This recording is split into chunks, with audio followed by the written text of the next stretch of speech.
welcome to yet another video.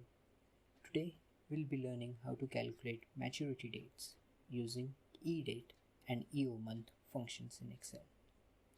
Both of these functions are used to calculate maturity or due dates after specified months.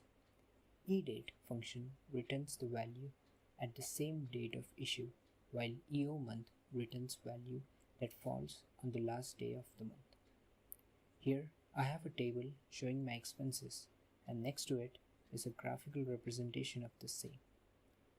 Now I know my Netflix monthly charge will be due on 8th of every month, and I need to show these expenses for, let's say, the next 5 months. Let me copy few cells which are repetitive. For the date column, instead of typing in the successive months, I can use the EDate function. Type EDate, select a date, comma, 1, since it will be charged every month, close brackets, and enter. Now I can drag this down so that it populates other entries as well.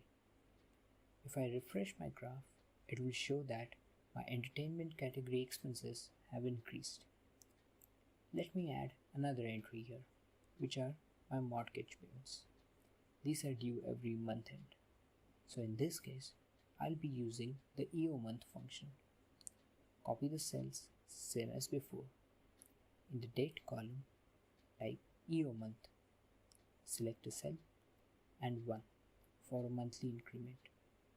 Drag the cells down as before and update the graph. That's it for today. Thank you for watching and see you in the next one.